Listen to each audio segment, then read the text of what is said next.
de agua para los pueblos en nuestro micro ¿Quién decide qué comemos? Sobre soberanía alimentaria de la Red de Defensoras del Ambiente y el Buen Vivir.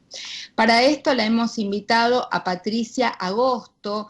Ella es historiadora, parte del equipo de educación popular Pañuelos en Rebeldía y de Bienaventurados los Pobres. Vamos a hablar, la tenemos, vamos a ver si podemos poner su imagen, su foto, y vamos a estar hablando con Patricia Agosto. ¿Me escuchás, aunque sea por teléfono, Patricia? Sí, María José, te escucho perfecto y te pido disculpas, pero son cuestiones técnicas que a veces nos pasan. Dale. ¿Qué Así es que no, y qué muy bien te escucho. implica lo que se comenta sobre la cotización del agua en la bolsa? Claro. Mira, en realidad la resolución, que es tiene que ver con Wall Street, digamos, y la bolsa, la famosa bolsa, es que se comenzó a cotizar el agua en el mercado de futuros. Es decir, lo que en realidad se cotiza son los derechos de uso del agua en el futuro.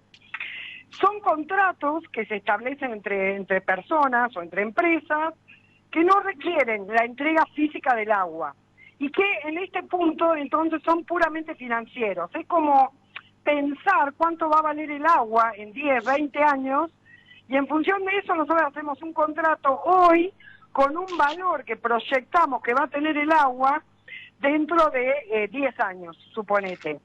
Ahora, como la consolidación del contrato, no es que si yo el contrato lo hago con vos, no es que vos me entregues físicamente el agua, esto lo convierte, sino yo te estoy comprando el derecho a usar el agua, lo que en realidad esto genera es que sea puramente financiera la transacción. Y entonces esto hace que se vuelva especulativa, que es lo que suele ocurrir en el ámbito financiero. O sea, es un commodity más. Exactamente, cuando sabemos de por sí qué es lo que implica que sean commodities, es decir, precios que pueden fluctuar, como el oro, el petróleo, el trigo, etcétera. Y hoy leía casualmente, quizás vos lo conocés, una nota que salió de Enrique Viale, que es un abogado ambientalista, y él decía que el precio del agua va a crecer cuanto mayor sea la crisis, como ocurre habitualmente con lo que sean bonos financieros. Es decir, la ganancia es mayor si hay una crisis y una escasez de un bien, que esto hace que aumente su valor, su precio, más que valor, precio. ¿Qué repercusiones podría tener esta mercantilización del agua en nuestros territorios? Bien, yo lo que igual te aclararía primero, María José, es que esta es la cotización en el mercado, pero el agua está mercantilizada hace mucho tiempo. ¿En qué sentido te lo digo?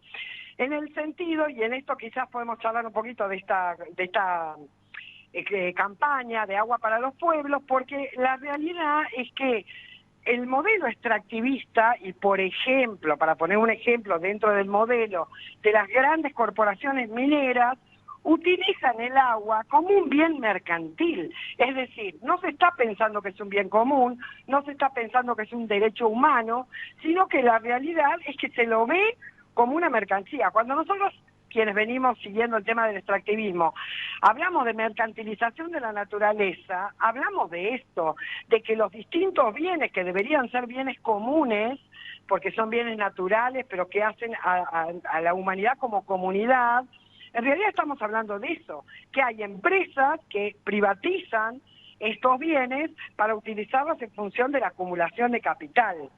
Entonces, las repercusiones serían como profundizar un proceso que viene siendo mercantilizar la naturaleza y entre los bienes comunes de la naturaleza, el agua.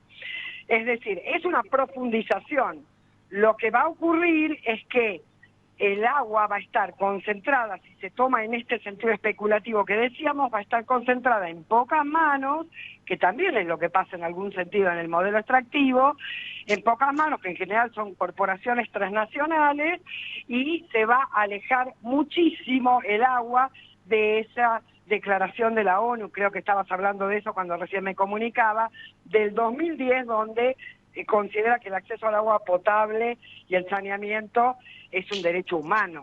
Nos vamos a ir alejando cada vez más y se va a ir concentrando y privatizando el agua en estas pocas manos que en general son corporaciones transnacionales. ¿Cuáles son los aspectos claves en relación al acceso al agua, las disputas y la soberanía alimentaria? Bueno, lo que nosotros venimos siguiendo el tema de la soberanía alimentaria, la realidad, primero aclarar que en líneas generales, por ejemplo, en el caso de la Argentina, no existe una ley de protección del agua, una ley que declare al agua como un derecho humano. Entonces, hubo una propuesta en algún momento, cuando Pino Solanas estaba en para el Proyecto Código Sur, Civil y Comercial y se borró. y se borró, y además Pino Solanas con Proyecto Sur tuvieron y estaba, me acuerdo también Enrique Viale, un proyecto, pero que nunca fue sancionado en el Congreso, razón por la cual es una ley que quedó por ahí. Respecto a la soberanía alimentaria, digamos que si lo tuviéramos que definir, diríamos que es el derecho de los pueblos a consumir y producir, ¿no? A alimentos sanos, que sean culturalmente adecuados, que sean obtenidos con métodos ecológicamente sustentables, etcétera. ¿Cómo vamos a hacer soberanía alimentaria sin agua? Sin la posibilidad de que los campesinos, las campesinas de nuestro país y de otros muchos no tengan acceso al agua. ¿Cómo vamos a hacer para construir o profundizar en algún sentido la construcción de la soberanía alimentaria? Estamos hablando de algo que es imprescindible en ese sentido. Está como complicado pensar en esa posibilidad de que se pueda, porque la soberanía alimentaria claramente se tiene que apoyar necesariamente en los modos de producción campesinos. Ya muchas décadas de agricultura industrial nos demuestra que no se han resuelto ni la cantidad de producción de alimentos necesarias para superar el hambre en el mundo, ni mucho menos. Es más, las repercusiones y las consecuencias son sumamente negativas por la contaminación, por la eliminación, digamos, de un montón de saberes y de prácticas que los campesinos y las campesinas tienen hace muchísimo tiempo. Decime, ¿qué políticas públicas existen? Ahora AISA está en manos de una mujer, no sé si han tomado contacto con ella, hay una mesa contra el hambre que también está coordinada por Victoria Tolosa Paz, que de alguna manera también está trabajando con el tema de soberanía alimentaria. También hay un área en el Ministerio de Agricultura que toma el tema agroecología. Sí. ¿Qué políticas se deben exigir, garantizar? ¿Algo existe? ¿Algo se está pensando? Y ustedes desde esta campaña de Agua para los Pueblos, ¿qué propician? Sí, desde la campaña, empiezo por atrás, desde la campaña se llama Agua para los Pueblos Transnacionales, respeten nuestros derechos.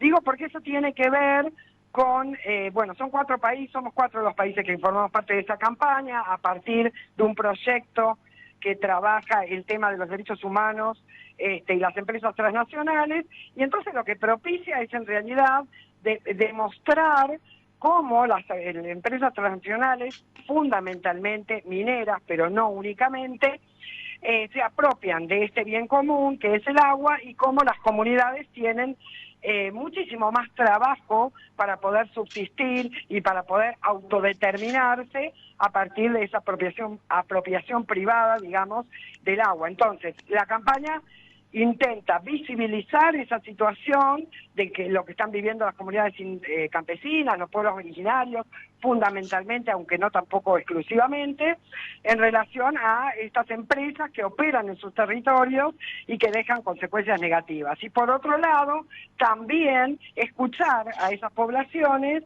a esas comunidades con sus propuestas de alternativa, de un modo de vida diferente a esta agricultura industrial, a esta mega minería a cielo abierto que nos ofrece, digamos, este modelo extractivo que estamos atravesando. Respecto a las políticas públicas, María José, yo diría que una ley no hay, entonces estaría bueno una ley que eso, ¿no? Que determine... Sí, lo primero tendría que ser como una ley de presupuestos mínimos en relación al agua. En relación al agua, y entonces nada, propiciar que el Estado, digamos, realmente sea a cargo de este tema y que se presenten distintas propuestas de proyectos, digamos, en relación a la defensa del agua. Igual quiero decirte, ojalá que la existencia de una ley cambiara la situación práctica y concreta. A veces pasa, y en el tema extractivo es bastante común, que la existencia de leyes no garantiza que se cumplan. Existen, pero no se cumplen. A veces pasa eso.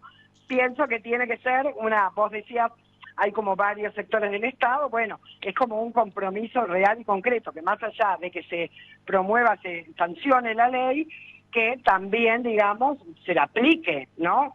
No es lo mismo tener ley que no tener, eso es real, pero también hay que evitar, porque las corporaciones transnacionales tienen mucha claridad en relación a buscarle la vuelta para no cumplir las leyes. Entonces digo, hay que ahí ponerse firme, digamos, ¿no? Como desde las políticas públicas para evitar que ocurra eso. ¿Qué podemos hacer desde la sociedad civil, desde las organizaciones que estamos en estos temas y cómo sumarnos a la campaña Agua para los Pueblos? Sí, en principio yo creo que la sociedad civil, básicamente, bueno, ya sabemos la historia del extractivismo en el sentido de todas las asambleas socioambientales, de vecinos, vecinas que han ido surgiendo a lo largo del país.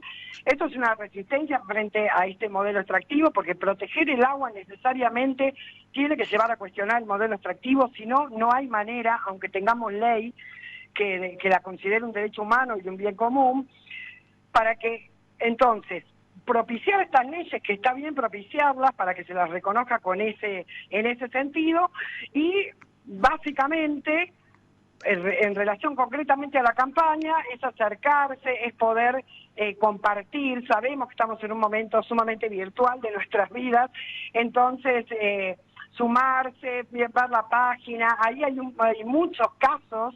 Son 4 los países que estamos ahí representados, Colombia, Brasil, Perú y Argentina, cada uno con sus problemas en relación a las corporaciones y los ataques que esas corporaciones implican para el agua. Entonces, la difusión, el poder meterse en la página, compartir lo que ahí dice, y nada, y proponer, sumar organizaciones que fortalezcan, digamos, ese posicionamiento que implica básicamente con el agua, también defender la reproducción de la vida, porque no hay vida sin agua. Eso es un hecho que es una frase muy hecha o muy conocida, pero muy profunda, porque esta es la verdad, no hay soberanía alimentaria, no hay una agricultura campesina, no hay autodeterminación de los pueblos y simple y sencillamente no hay vida. Entonces es un bien que tenemos que proteger. Muchísimas gracias, Patricia Agosto, de Agua para los Pueblos, y vamos a subir este micro y con todas las redes sociales para que se contacten con ustedes. Te agradezco muchísimo. Muchísimas gracias a vos, María José, por la invitación. Gracias. Seguimos con más Café con Lugar.